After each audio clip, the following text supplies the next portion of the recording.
नमस्कार, मैं संजय खटाना आप सभी का हार्दिक स्वागत करता हूं। आज हमारे बीच में हैं चौधरी राजीव जी, जो कांग्रेस के जिला अध्यक्ष हैं। नमस्कार। कांग्रेस के कई पदों पर रह चुके हैं। राजीव जी, आपका स्वागत है। धन्यवाद। राजीव जी, बरसात चल रही है, देहात की भाषा में कहते हैं चमासे का सीजन है जी और हर बार आता है। जी अब की बार ये कुछ ज़्यादा हो गई। बाढ़ जो आ रही है वो तो नदियों में आ रही है, लेकिन जो हमारी घरेलू कॉलोनियाँ हैं उनमें भी अक्सर सब में पानी भरने की शिकायत है, जहाँ बाढ़ का कोई मतलब ही नहीं है। जो बारिश का पानी है वो कॉलोनियों से बाहर ही नहीं जा पा रहा। तो ये आप इसको कैसे देखते हैं? किसी एक सरकार का फेलियर है या बिल्कुल फिर इन अधिकारियों का वो जो प्रोजेक्ट बनाते हैं उसमें कहीं खामी है? आखिर कारण क्या है कि कॉलोनियों में पानी भरा खड़ा है? ये सिस्टम का फेलियर जी। और सिस्टम का फेलियर ये है कि जब जो भी जिम्मेदार अधिकारी हैं, जिनकी जिम्मेदारी है, वो कभी मौके मुआयना करते ही नहीं है कि जो कोई कॉलोनी कटती है कि वहाँ ड्रेनेज सिस्टम कैसा तैयार किया गया है। वो सड़क बना के पास नाली बना रहे हैं। मैंने कई जगह ऐसे देखा है जब कॉलोनियाँ डेवलप की हैं उनमें सड़कें नहीं, नालियाँ नहीं बनाई गई। उन्होंने सड़क पूरी बना दी है, उसके पास नाली नहीं बनाई, और वो नाली कहाँ आगे जाके गिरेगी उस पर कोई नहीं बनाता है। तो ये जो सिस्टम का फेलियर है, सिस्टम अगर उस पर निगाह रखे, हम अगर कोई भी कॉलोनाइजर या बिल्डर कॉलोनी काटता है तो सबसे पहले उससे ये सवाल किया जाना चाहिए कि आप अपनी कॉलोनी का जो पानी उसे कहाँ डालेंगे, कैसे निकालने का सिस्टम करेंगे। तो वो सिस्टम वो बतावे अपने नक्शे में कि मैं यहाँ नाला बनाऊँगा। आज नाले की प्रक्रिया ही खत्म हो गई है, और जहाँ नाले हैं भी पुराने, उन नालों पे या तो किसी का अतिक्रमण है, दुकानदार क्या करता है वो अपने दुकान को आगे उस नाले को पक्का कर लेता है और उस नाले की ज़मीन को वो अपनी दुकान के लिए यूज करता है। हरिद्वार में तो सिटी में मैंने देखा है कि दुकान के सामने नाला है, उस नाले को पक्का करने के बाद और फिर किसी रेडी पटड़ी वाले को वो किराए पे दे दिया जाता है, उसमें अलग से कमाई कर रहे हैं। तो उसमें अधिकारियों की उनकी मिली भगत है। नाले को ऊपर जो भी अतिक्रमण जिसने कर रखा है उसके खिलाफ तो सख्त से सख्त कार्रवाई होनी चाहिए। जब तक ये नहीं होगी तब तक ये समस्या कभी कॉलोनाइजरों के खिलाफ होनी चाहिए। बिल्कुल। उनका मैंने पहला सवाल यही किया, जो कॉलोनाइजर हैं वो अपना कॉलोनी का पानी कहाँ डाल लेंगे, सबसे पहला सवाल विकास प्राधिकरण का उनसे ही होना चाहिए। अच्छा, इसमें किसान परेशान है, फसलें डूब गई, व्यापारी का परेशान है, लेकिन इन दोनों के यहाँ एक तीसरा वर्ग है, मजदूर। उसको कोई कहीं गिनता नहीं। आज मजदूर परेशान है, बीमार है, उसके बच्चे बीमार हैं, वो कहीं इलाज ही नहीं करा पा रहा। मैं सबसे पहले तो मैं आपको धन्यवाद देना चाहता हूँ। पहले आप पत्रकार हैं जिन्होंने अपने चैनल के माध्यम से इस बात को उठाया। मैं कांग्रेस का जिलाध्यक्ष बाद में हूँ, लेकिन पहले एक इंसान हूँ। जब बाढ़ का प्रकोप चल रहा था तो मैं लगातार बाढ़ क्षेत्रों में था। लक्सर हो, खानपुर हो, ज्वालापुर विधानसभा हो, रानीपुर हो, हरिद्वार ग्रामीण विधानसभा, इन सब में मैंने दौरा किया और मैं लोगों से मिलने भी गया। तो जो चीज़ आज आपने उठाई है, यह चीज़ मैंने वहाँ महसूस की, और एक दिन मैंने उसके ऊपर लाइव फेसबुक भी किया था अपना, लेकिन शायद सरकार तक नहीं पहुँचा। हम लोग क्या कर रहे हैं, बाढ़ के अब आकलन की जो हमारी डिमांड चल रही है, जो भी राजनीतिक लोग क्षेत्रों में दौरे कर रहे हैं, सरकार से सवाल कर रहे हैं। सबसे पहले लक्सर क्षेत्र में दौरा करने के लिए कांग्रेस के प्रदेश अध्यक्ष करण महाराज जी और मैं ही पहुँचे थे, और उस समय ये स्थिति थी कि एनडीआरएफ ने हमसे रिक्वेस्ट की कि आप कृपया आप बाज़ार में न जाओ। 6 फीट पानी लक्सर बाजार की सड़क पर था, और वो खड़ा हुआ पानी था, मतलब एक आदमी के सर से ऊंचा था। वहाँ अगर घुस जाए, गिर जाए तो आदमी डूबने का डर था। उन दुकानदारों को तो नुकसान हुआ ही है, लेकिन मैं उस समय आपका जो सवाल है मैं उससे बिल्कुल सहमत हूँ। सरकार को उस पर ध्यान देना चाहिए। जो व्यक्ति प्रतिदिन दिहाड़ी करके अपने परिवार का पालन पोषण करता है, वो पिछले 1 महीना से अपने घर में है। पहले कांवड़ का मेला चल गया, रास्ते बंद थे, वो तब कहीं नहीं जा पाया। फिर बरसात शुरू होगी, बरसात में वैसे दिहाड़ी मजदूरी का काम नहीं मिलता है, और फिर बाढ़ आ गई। जो उसने थोड़ा बहुत जमा करके अपने घर के बच्चों के लिए राशन और कपड़े उपड़े बनाए थे, वो सब बाढ़ बर्बाद हो गई। आज सबसे बुरी स्थिति में वो है। और मैं आपके चैनल के माध्यम से ये सरकार से निवेदन करना चाहता हूँ कि सरकार तुरंत उसमें समय भी नहीं है, आप उसको समय तब तक भूखा मर लेगा कि उसके भूखे मरने का इंतजार न किया जाए, और सरकार तुरंत उनके अकाउंट में, उनके परिवार के अकाउंट में कम से कम 10-10 हज़ार रुपये डालने का काम करे, ताकि वो व्यक्ति अपने आने वाली सर्दियों में अपने बच्चों के लिए कपड़े बना सके या अपने घर में राशन की व्यवस्था कर सके।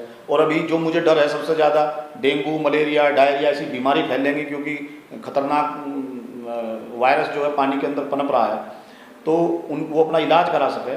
तो सरकार को सबसे पहले जो दिहाड़ी मजदूरी करने वाले व्यक्ति हैं, गरीब व्यक्ति हैं, जिनके पास ना खेती की ज़मीन है, ना अपना दुकान है, ना अपना कोई व्यापार है, ऐसे व्यक्तियों को चिन्हित करके उनके खातों में 10-10 हज़ार रुपये कम से कम डालने चाहिए। आपने बहुत अच्छी बात की, ये मलेरिया, ये बीमारियाँ आ जाएंगी। मैंने इससे मुद्दा हट के अचानक एक सवाल याद आया। कल हमारा एक मजदूर आया, उसने कहा जी मेरी पत्नी को बच्चा होने वाला है जी। और मुझे कुछ आर्थिक मदद कर दो, तो खैर अलग बात है। तो वो हॉस्पिटल गया जीडी में, तो वहाँ उनका कहना है कि आप उत्तर प्रदेश के रहने वाले हैं, यहाँ मजदूरी करते हो, यहाँ रहते हैं ना, यहाँ पर आपके पास आधार कार्ड है ना कोई कागज़ है, तो आप वहीं अपनी पत्नी का प्रसव कराने के लिए आप वहीं जाइए पुरकाची।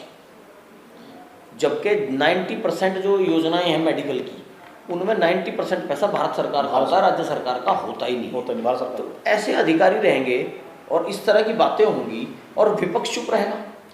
नहीं, आपने बहुत महत्वपूर्ण बात उठाई है। खैर इसकी बात जानकारी हमें थी नहीं, तो विपक्ष के पास जानकारी नहीं होगी तो विपक्ष मुद्दे को उठाएगा कैसे। लेकिन बहुत महत्वपूर्ण आपने बात की है कि जब एक डॉक्टर बनता है व्यक्ति, उसको जब शपथ दिलाई जाती है, सबसे पहले तो मानवता है। आप क्षेत्र राज्य में तो बाद में बांटेंगे, पहले तो मानवता है। और जो मैंने सुना है, शायद मैं गलत हूँ, कि जब प्राइवेट डॉक्टर भी अपना कोई नर्सिंग होम बनाता है तो उसको भी ये शपथ लेनी पड़ती है कि मेरे पास अगर कोई निर्धन व्यक्ति पहुंचता है जिसके पास पैसा नहीं है, तो भी मैं उसको वापस नहीं लौटाऊंगा, उसका इलाज करूंगा, फ्री ऑफ कॉस्ट करूँगा। तो ऐसी ने शपथ दिलाई जाती है। लेकिन ये तो एक गरीब व्यक्ति के मुर्दे को भी तब नहीं जब तक देते जब तक वो बिल अदा ना करते। तो सरकार ये क्या है कि जो मेडिकल डिपार्टमेंट से जुड़े हुए लोग हैं और सरकार में जो बैठे हैं, इनका बहुत बड़ा सिंडिकेट है और ये अपनी सब उन योजनाओं का गलत फ़ायदा उठाते हैं। और अगर किसी डॉक्टर ने ऐसी स्थिति में ये कहा है कि आप उत्तर प्रदेश जाइए, उसने बहुत बड़ा गलत काम किया है। मुख्यमंत्री जी को और स्वास्थ्य मंत्री को उसका संज्ञान लेना चाहिए और ऐसे डॉक्टर को, जिसने ये कहा, उस डॉक्टर को किसी भी कीमत में डॉक्टर जैसे पद पर नहीं रहना चाहिए, उसका लाइसेंस निरस्त कर देना चाहिए। जैसे गवर्नमेंट डॉक्टर है, गवर्नमेंट डॉक्टर का लाइसेंस भी निरस्त हो सकता है, क्या हुआ? आप उसकी नौकरी निरस्त करें, उसे प्रैक्टिस में नहीं होना चाहिए, जिसके अंदर इतनी इंसानियत और मानवता नहीं है कि एक गरीब मजदूर जब अपनी पत्नी का इलाज कराना चाहता है और आप उसको धमका कर भगा देते हैं, आप जाइए उत्तर प्रदेश में काम करिए। है तो हिंदुस्तान का व्यक्ति, वो हिंदुस्तान का व्यक्ति अगर हरिद्वार घूमने आया, बीमार हो गया, तो क्या आप उसको ठीक नहीं कराएंगे, उसका इलाज नहीं करेंगे? आप ये कहेंगे आप वहाँ चले जाएँ? अगर उन डॉक्टर साहब उत्तराखंड के रहने वाले हैं, उनका परिवार घूमने केरल चला गया और केरल में बीमार हो गया, तो वहाँ का डॉक्टर उन्हें उत्तराखंड भेजेगा, आप वहाँ जाके इलाज कराइए, वहाँ नहीं कराएंगे?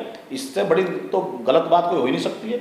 जो आपने जो सवाल उठाया, मैं तो चाहता हूँ कि इस लाइव जो आपका प्रोग्राम है, जो मेरी बात है और आपका जो मुद्दा है, ये मुद्दा अधिकारियों को, जिलाधिकारी हरिद्वार को तुरंत संज्ञान में लेना चाहिए और उन डॉक्टर के खिलाफ कार्रवाई करनी चाहिए। और सरकार को ध्यान देना चाहिए। मैं वहीं आपको ले जाना चाह रहा था कि किसान की भी बात कर दी लोगों ने, मुआवजे की बात कर दी जी, लोगों ने, व्यापारियों के मुआवजे की भी बात कर दी, लेकिन इनकी किसानों और व्यापारियों के घर में जो मजदूर है उसके मुआवजे की या उसकी रोटी की या उसके स्वास्थ्य की ऐसे हाल में जिम्मेदारी सरकार की होनी चाहिए। बिल्कुल, मैं यही तो कह रहा हूँ, 10-10 हज़ार रुपये उसके अकाउंट में डाले जाने चाहिए सरकार ने बिना देरी करे, जब तक वो व्यक्ति गरीबी में भूख से ना मर जाए उसका इंतजार ना करें।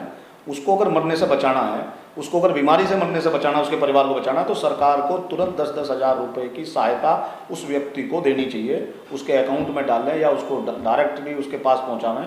क्योंकि सबसे बुरी स्थिति वही है, जो किसान खुद आज डूबा हुआ दर्द बैठा, वो दूसरे का क्या मदद करेगा? जो व्यापारी की दुकान बर्बाद हो गई है और वो उसकी अपनी दुकान को ठीक करने की पोजीशन में नहीं, वो कैसे अपने दुकान पर काम करने वाले दिहाड़ी वाले व्यक्ति या मजदूर व्यक्ति की मदद करेगा?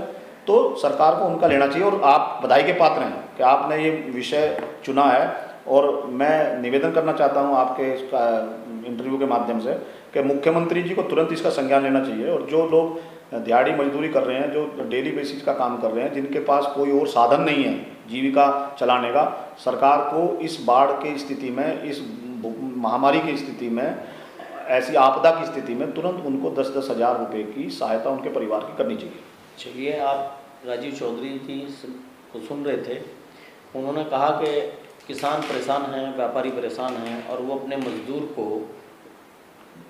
की मदद नहीं कर सकता ऐसी स्थिति में जब खुद परेशान। और सरकार किसान की बात कर रही है, व्यापारी की बात कर रही है, लेकिन मजदूरों को भूले बैठी है। ऐसी स्थिति में, दुख की घड़ी में, सरकार को मजदूरों के हितों का भी ध्यान रखना चाहिए, उनका भी रख रखाव रखना जरूरी है। और अगर आज़ाद भारत में क्षेत्रवाद के नाम पर कोई डॉक्टर किसी बच्चे का, किसी महिला का इलाज करने से मना करता है, तो ऐसे डॉक्टरों को मेरा अपना मानना है कि राजद्रोह जैसा मुकदमा भी उनके ऊपर लगाया जाना चाहिए और उन्हें उनकी नौकरी से बर्खास्त किया जाना चाहिए। ऐसा मानवता के खिलाफ बात है।